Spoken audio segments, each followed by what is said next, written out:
तो आज हम क्लास 10 इलेक्ट्रिसिटी चैप्टर का एक और टॉपिक पढ़ने जा रहे हैं, that is electric power. Electric power को अगर हम डिफाइन करें तो it is the rate of doing work, यानी कि हम कितना काम कर रहे हैं विद रिस्पेक्ट टू टाइम, इसे हम इलेक्ट्रिक पावर की मदद से मेजर कर सकते हैं।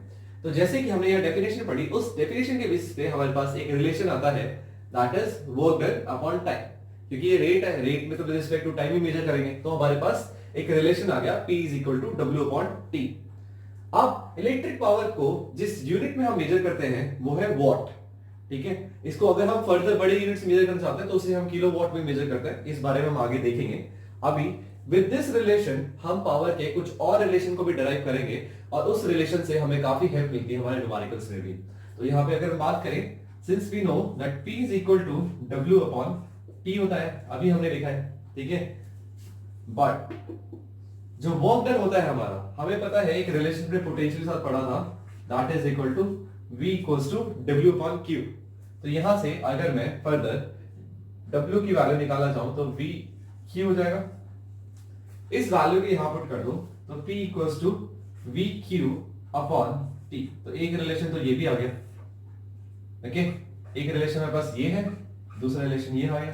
अब यहां आप देख रहे हो V है, Q बाई टी भी है। तो Q बाई टी का मतलब क्या होता है, ये हमने करंट में पढ़ा था, that I is equal to Q upon T. तो यहां पे हमारे पास दूसरा रिलेशन आ गया V I। ओके, क्यों? क्योंकि हमें पता है that I is equal to Q upon T होता है। चलो जी, एक और रिलेशन आ गया। अब यहां पे हमारे पास ओम्स लॉ है that V equals to IR। तो हम यहां पे V की जगह IR रख दे तो क्या हो जाएगा, IR तो I स्क्वायर R हो जाएगा। तो हमारे पास एक और रिलेशन आ गया। ठीक है, क्यों? क्योंकि हमें पता है V इक्वल्स टू IR होता है। अब इसी रिलेशन में P इक्वल टू VI में अगर हम I की जगह, क्योंकि अभी हमने क्या किया, हमने V की जगह IR रखा, अगर हम I की जगह V अपॉन R रख दे तो हमारे पास रिलेशन आ जाएगा P equal to V square upon R। क्यों? क्योंकि हमें पता है that I equal to V upon R भी होता है। ये भी क्या है, ओम्स लॉ। ठीक है, तो इस रिलेशन से हमारे पास कितने और रिलेशन आ गए। तो हमारे पास पहला फॉर्मूला हो गया P equals to W upon T, दूसरा हो गया P equals to V Q upon T, तीसरा P इक्वल टू VI, चौथा P equal to I square R, last है P equal to V square upon R। तो इस तरीके से काफी सारे रिलेशन हमारे पास आ गए। तो अब जब भी हमें न्यूमेरिकल्स में जिस तरह की वैल्यू दे रखी होगी, अगर हमें V और R देखा है हम तब भी निकाल सकते हैं, हमें V और I देखा है तब भी निकाल सकते हैं, W और T देखा है तब भी निकाल सकते हैं। तो इस तरीके से हम इलेक्ट्रिक पावर के हर तरह के इक्वेशंस को सॉल्व कर सकते हैं ना। इलेक्ट्रिक पावर में बहुत ज्यादा डिफिकल्ट न्यूमेरिकल्स नहीं आते, यहाँ पे बहुत बेसिक न्यूमेरिकल्स आते हैं। तो यहाँ पे सबसे पहले हम यहाँ कुछ न्यूमेरिकल्स देख लेते हैं इसके। जैसे an electric bulb is connected to a 220 volt generator, the current is 0.5 ampere, what is the power of electric bulb. तो ये बहुत डायरेक्ट क्वेश्चन है। हमें क्या गिवन है, हमें वोल्टेज गिवन है 220 वोल्ट, हमें करंट गिवन है 0.5 एम्पीयर, हमें पावर निकालना है। तो we know that P equal to क्या होता है, VI। तो इसमें अगर वैल्यू पुट कर दें 220 इंटू 0.5 तो ये क्या हो जाएगा, 110 वॉट। तो ये डायरेक्ट क्वेश्चन था, ये एनसीईआरटी का स्मॉल एग्जांपल है, बहुत डायरेक्ट क्वेश्चन। उसके बाद अगर हम दूसरे क्वेश्चन की बात करें तो if the potential difference is 220 volt and the power of the bulb is 110 volt, what is the electric power of the following circuit. तो मैं इसी क्वेश्चन को दूसरे तरीके से पूछ लिया। इसमें हमने क्या किया, इसमें V और हमने P दे दिया और हमने बोला I निकालो। तो यहाँ पे भी कुछ नहीं है, अगेन सेम चीज। गिवन क्या है, हमें P गिवन है 110 वोल्ट, V गिवन है 220 वोल्ट, I निकालना है। तो अगेन हमें पता है V know that P equal to VI होता है, तो I equal to P upon V हो जाएगा, which is equal to 110 upon 220, solve करेंगे 0.5 एम्पीयर। ठीक है, तो ये बहुत बेसिक न्यूमेरिकल्स हुए। अब फर्दर हम एक और क्वांटिटी समझेंगे, एक और term, that is electrical energy. उसमें भी हम इलेक्ट्रिक पावर का बहुत ज्यादा इस्तेमाल करते हैं। तो पहले आप इसका स्क्रीनशॉट ले लो, फिर हम अगले टॉपिक पे चलते हैं।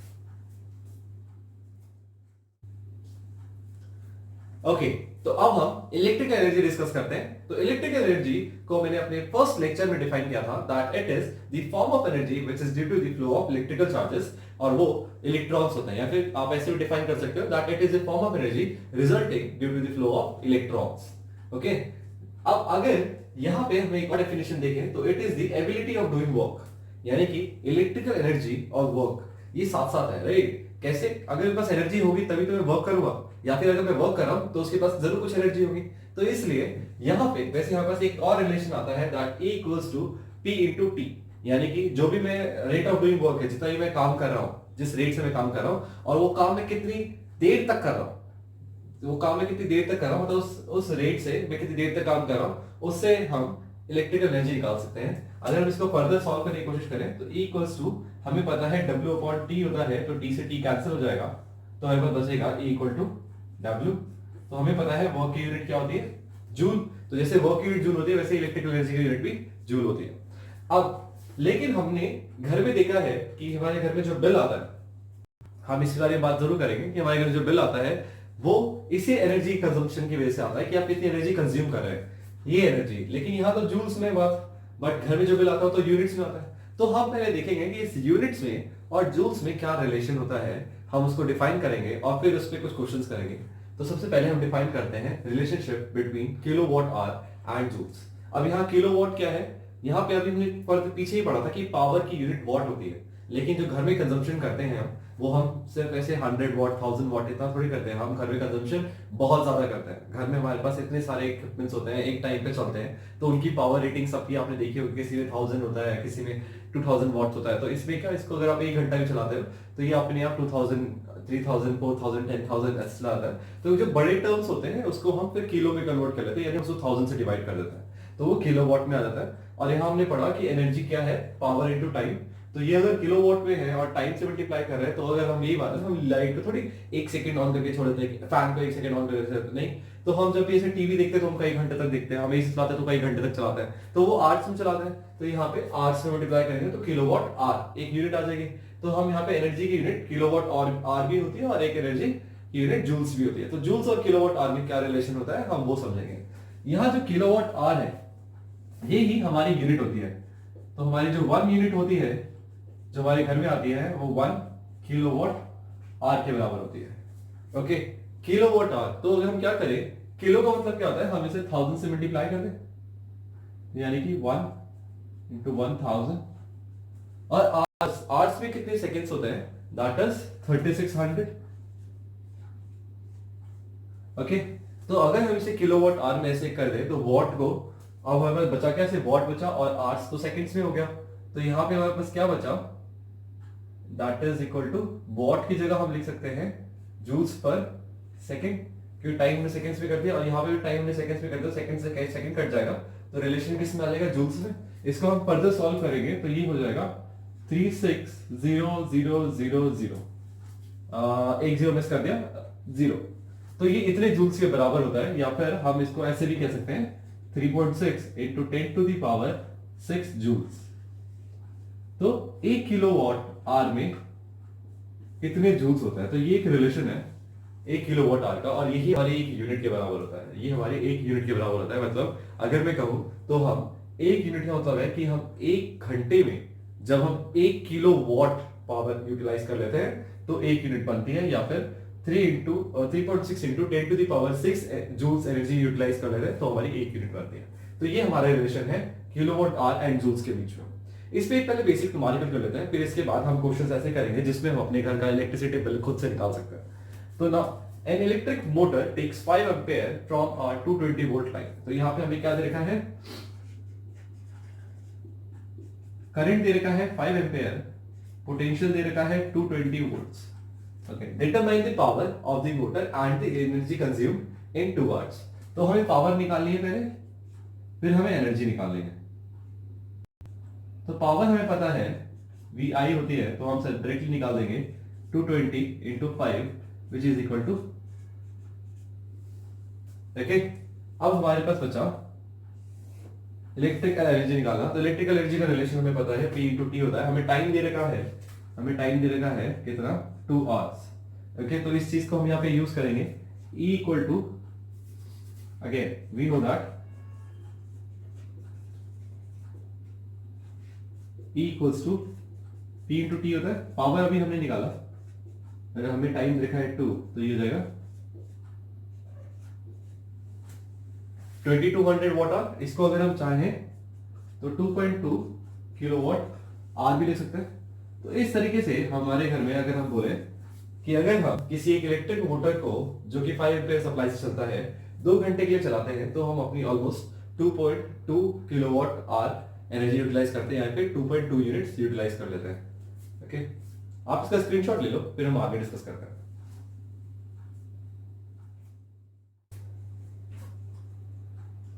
ओके, तो अब हम एक सिंपल से क्वेश्चन पे डिस्कस कर लेते हैं। यहाँ पे हमने कुछ ऐसे जनरल इक्विपमेंट्स ले लिए जो हम घर में यूज करते हैं, और हम इसे अपना इलेक्ट्रिसिटी बिल कैसे कैलकुलेट करते हैं उसे हम स्टेप बाय स्टेप समझते हैं। नाउ अभी हमें क्या देखा है कि in a household following equipments are running, 4 lights, 2 fans of rating 400 watt for 10 hours in a day, और यहाँ पे एसी देखा है जो कि 2000 वॉट्स का है जो 6 घंटे चलता है, वही रेफ्रिजरेटर 1200 वॉट्स का है जो कि 10 आवर्स चलता है। तो अगर हमें ये सारे इक्विपमेंट्स दे रखे हैं तो हम इलेक्ट्रिसिटी बिल कैसे कैलकुलेट करेंगे?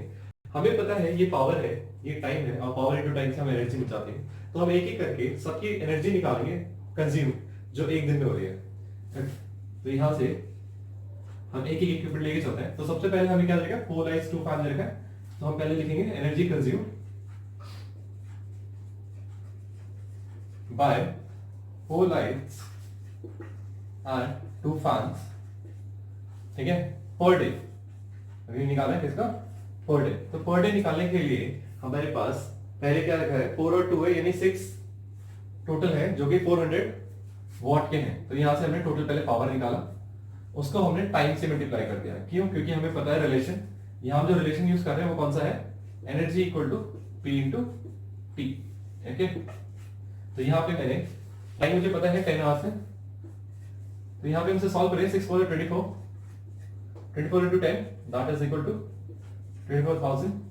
ये भी हमारा वॉट आवर में, इसको किलो में करने के लिए हम 1000 से डिवाइड कर देंगे, तो this is equal to 24 kilo watt hour, या फिर हम इसको यूनिट्स भी कह सकते हैं। तो 24 यूनिट्स कंज्यूम हुआ है। ओके, ये अभी हमारा एक 4 लाइट्स और 2 फैंस का है। उसके बाद हम कैलकुलेट करेंगे एसी के लिए, तो यहाँ पे भी हम यही करेंगे, energy consume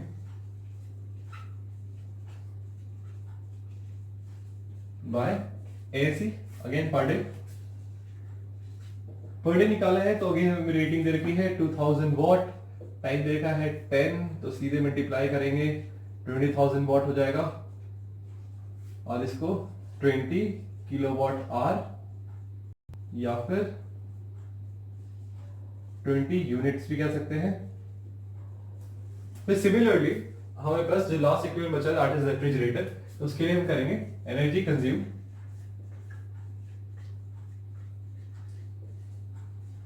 by refrigerator per day. Again ये हमें 1200 वॉट का दे रखा है, और कितनी देर चलता है, 10 आवर्स। ओके, एसी को हम सिर्फ 6 घंटे के यूज करते हैं, तो ये हमारा 12,000 हो जाएगा, which is equal to 12 unit. Okay, छोटी सी गलती हो गई थी। अब यहां देखते हैं, ये हम 10 आवर्स के यूज करते हैं, तो energy consumed of refrigerator per day.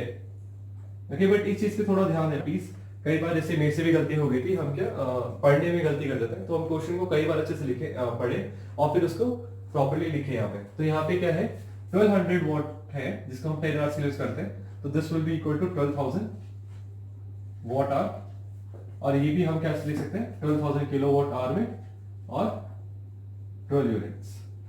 Okay, तो ये हमने सबके इंडिविजुअल यूनिट्स एक दिन में कितनी कंज्यूम होती है वो निकाली। अब हम क्या करेंगे, टोटल नंबर ऑफ यूनिट्स एक दिन में कितनी कंज्यूम हो रही है पहले वो निकाल लेते हैं। तो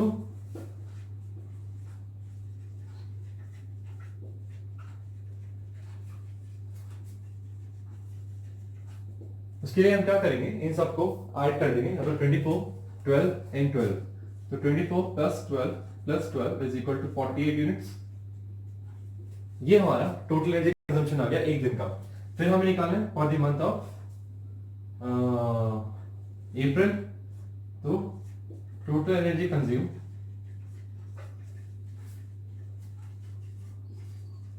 for the month of April अब ये मंथ आपको कोई भी दे सकता है, आपको सिर्फ इतना देखना है इसमें कितने नंबर ऑफ डेज होते हैं। जैसे हम अप्रैल की बात करें तो आप ऐसे तो गिनते ही थे, तो अप्रैल में भी यहाँ जनवरी फरवरी मार्च अप्रैल 30 डेज। तो हम क्या करेंगे 48 को सीधे 30 से मल्टीप्लाई करेंगे, 48 3 ये कितना हो जाएगा 1440 यूनिट्स। ओके, तो हमारे पास 1440 यूनिट्स आ गया। अब हमें इसका कॉस्ट निकालना है, तो हम क्या करेंगे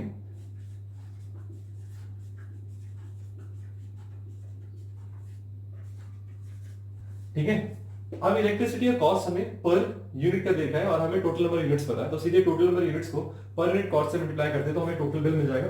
तो cost of electricity bill equal to कितना हो जाएगा 44140 इंटू 5, तो इसको 5 से करेंगे तो ये कितना हो जाएगा 720 एंड 10 इक्वल टू 0, तो कुछ 7200 का बिल आएगा आपका कुछ, अगर हम सिर्फ इतना यूटिलाइज करते हैं, इतना यूज कंज्यूम करते हैं एक दिन में।